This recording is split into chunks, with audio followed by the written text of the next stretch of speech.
Bonjour à toutes, bonjour à tous, bonjour à toi. Bienvenue dans le Passeport illimité, le podcast qui déconstruit et explore les idées reçues sur la gestion émotionnelle, la gestion du stress et sur la liberté par le leadership. Grâce au processus Full Mindedness, nous décortiquons ces 3 axes fondamentaux qui vont te permettre de lancer ta transformation vers la personne alignée et authentique que tu veux être au quotidien.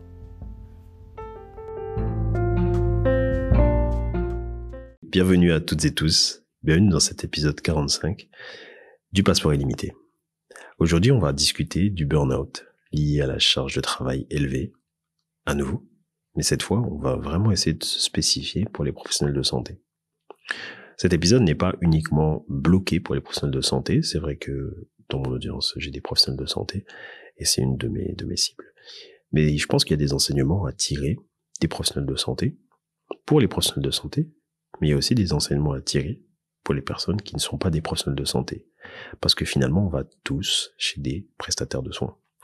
Peu importe comment, on est toutes et tous malades de temps en temps, et donc on a toutes et tous un rapport lié à un médecin, un pharmacien, dentiste, logopède, orthophoniste, ce que tu veux, n'importe quelle infirmière, on va pas toutes les citer, mais t'as compris l'idée.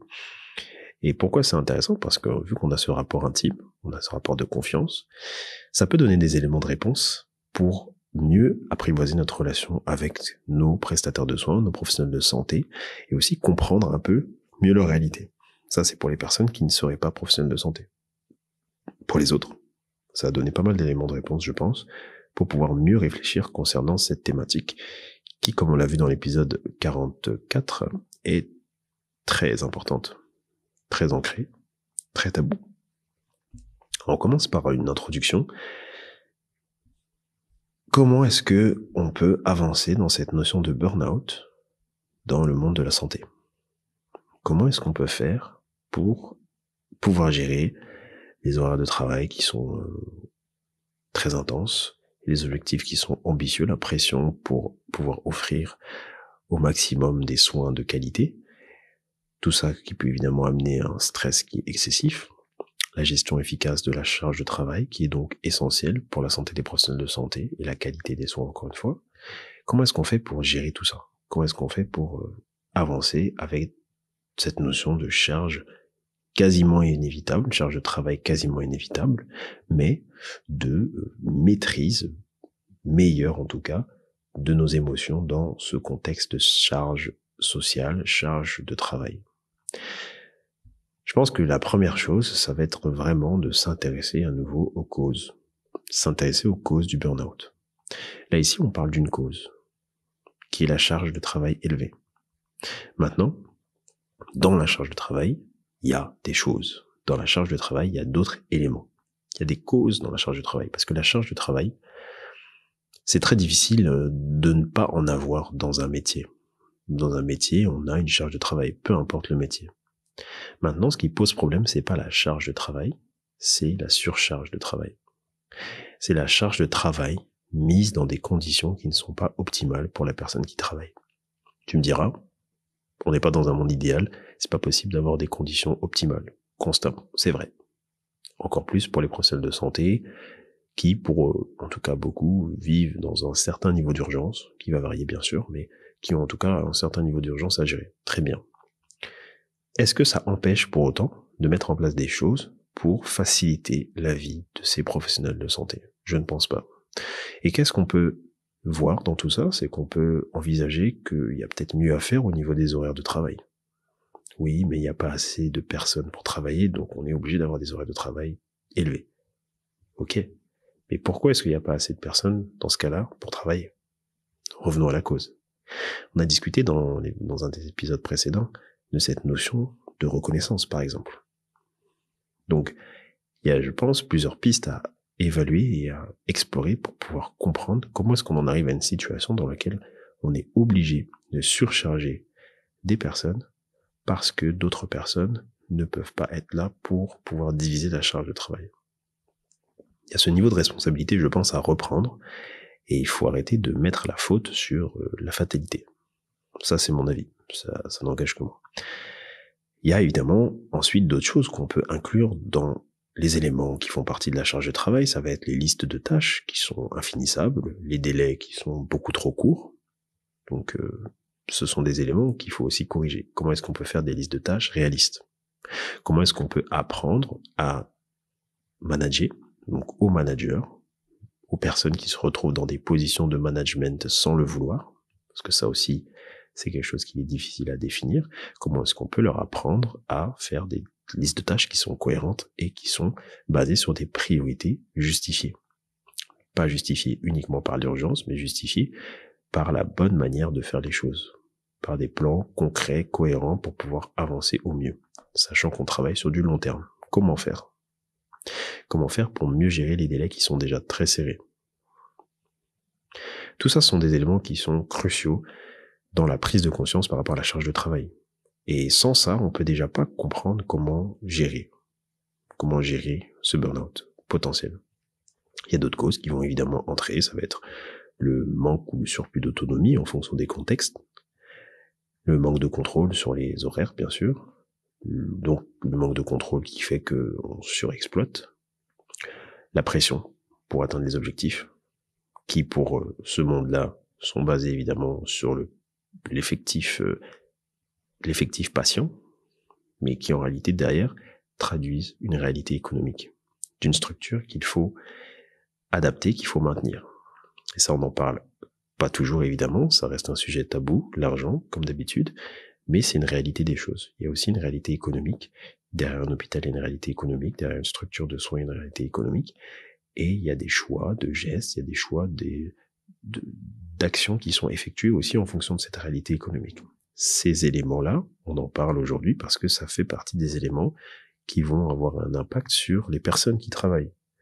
Et on néglige beaucoup trop ça. Donc quand on a tout ça qui est mis en place, quand on a tout ça qui est réalisé, mais comment est-ce qu'on fait? Qu'est-ce qu'on fait? Comment est-ce qu'on met des choses en place pour avancer? Déjà, quand on a pris conscience, il faut se dire qu'il y a beaucoup de travail. Ça, c'est déjà la première chose. Il y a énormément de travail. À qui revient la responsabilité de faire ce travail-là? Elle incombe pour moi déjà aux personnes qui sont bien haut placées, qui prennent des décisions pour le bien commun. Le bien commun des professionnels de santé, non pas le bien commun des patients. Donc les personnes qui sont à des positions de management, à des positions hiérarchiques un peu plus élevées. Parce que la sécurité, c'est pas uniquement bien s'occuper du patient, c'est bien s'occuper de ses soignants. Parce que quand on est soignant, si on n'est pas bien, on va mal soigner. Et quand on est patient, si on reçoit des soignants qui ne sont pas bien, on va pas apprécier notre expérience et donc ça va pas nous aider non plus à être mieux. Donc, dans les deux cas, c'est non bénéfique encore une fois. Donc, ça va être le premier point. Ensuite, il va falloir reconnaître les choses. Il va falloir reconnaître les limites. Il va falloir apprendre à dire non. Et ça, c'est un sujet qui est très tabou encore une fois. On parle beaucoup de sujets tabous en ce moment.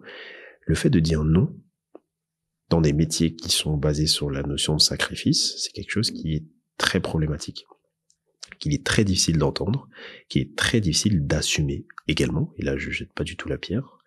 Il est très difficile d'assumer le fait de pouvoir dire non dans des systèmes comme cela. Et pourtant, c'est nécessaire. C'est nécessaire parce que sinon, on n'existe plus en tant qu'humain. On existe uniquement en tant qu'identité. Par exemple, je vais exister en tant que professionnel de santé. Très bien. Mais en dehors du travail, j'ai aussi des responsabilités.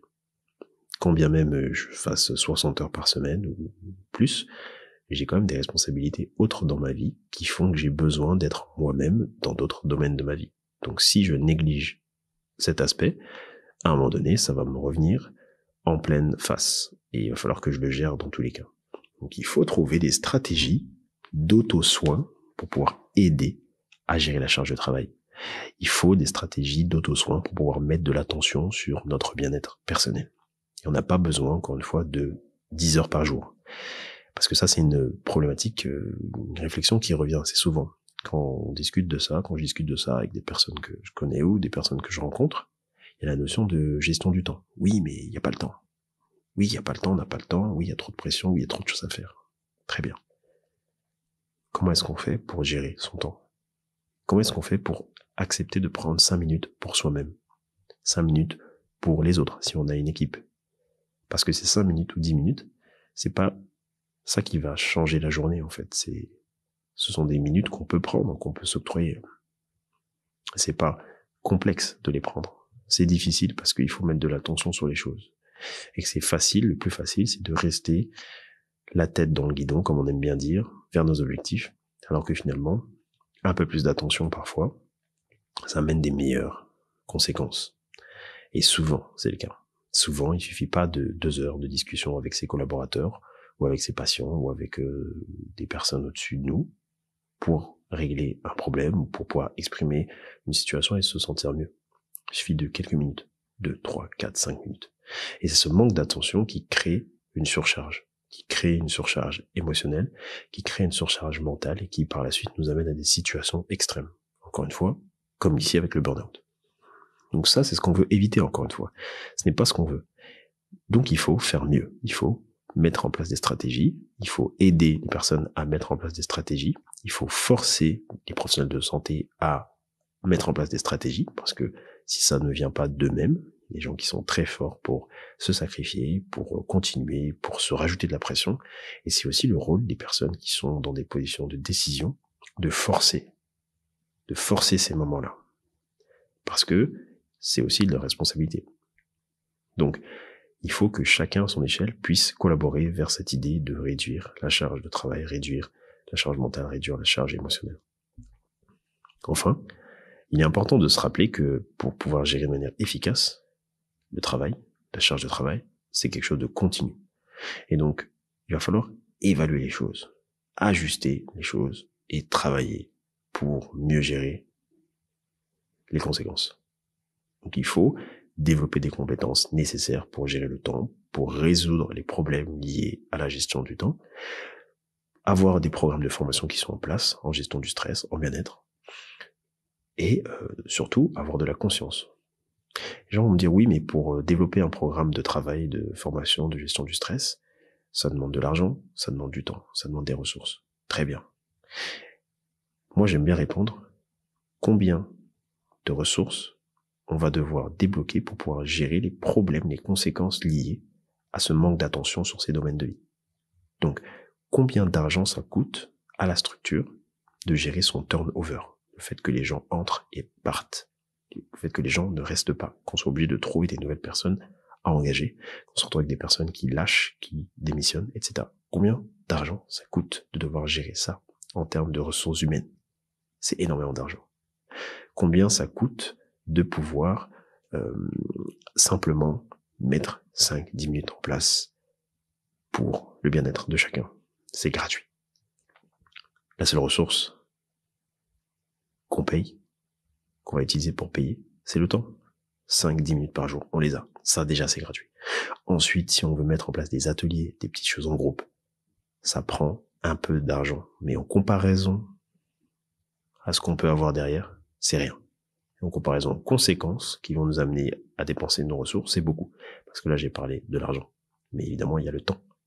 Et le temps, combien de temps ça met aux ressources humaines pour pouvoir recruter, maintenir, gérer les absentéismes, gérer les congés maladie, etc. Ça met beaucoup de temps. Comment ça met de temps pour retrouver des personnes pour combler ces trous? Ça met du temps. Combien d'énergie ça met pour pouvoir gérer tout ça et assumer tout ça, aussi bien pour les personnes qui doivent les gérer que pour les personnes qui, derrière, elles sont présentes et qui doivent assumer la charge de travail des autres. C'est beaucoup aussi. Donc, quand on réfléchit bien à cette notion de burn-out, on se rend bien compte que cette charge élevée, cette charge de travail élevée, elle a beaucoup plus d'intérêt à être gérée en amont que d'être gérée plus tard, si elle peut être gérée par la suite, parce que là, on se rappelle bien que le burn-out, souvent, c'est un point de non-retour. Donc, il y a cette notion-là de comprendre qu'il faut prévenir. La solution pour le burn-out, c'est prévenir. La solution pour la charge émotionnelle dans un groupe, dans une équipe, c'est prévenir. La solution pour pouvoir se gérer mieux, c'est prévenir. Planifier, prévenir, adapter. J'espère en tout cas que cet épisode continue de casser cette notion de tabou. Le burn-out ne doit pas être un tabou. La charge de travail ne doit pas être un tabou. La charge mentale, la charge émotionnelle ne doivent pas être des tabous. Elles ont des effets négatifs très importants. Il y a des symptômes qu'il est possible de reconnaître. Il y a des causes qui sont connues, donc qui ne sont pas complexes, qui sont faciles pour le coup, qu'on connaît très bien, mais qui sont difficiles à traiter parce qu'on ne veut pas mettre l'énergie, l'argent, le temps, donc les ressources pour pouvoir les traiter. Donc, c'est quelque chose qu'il faut bien retenir. Tout part de l'attention qu'on met sur le problème. Dès qu'on a mis cette attention-là, finalement, c'est beaucoup plus facile d'avancer et d'éviter cet état où on se sent débordé. On discutera à un autre moment donné sur la gestion du temps, parce que la notion de se sentir débordé, c'est quelque chose qui revient très souvent, donc ce sera un plaisir d'essayer de développer dans un ou deux épisodes cette notion-là, parce que c'est une notion qui est, je pense, très importante. J'espère que cet épisode vous a plu et vous a amené pas mal de valeur, et on se voit dans le prochain épisode.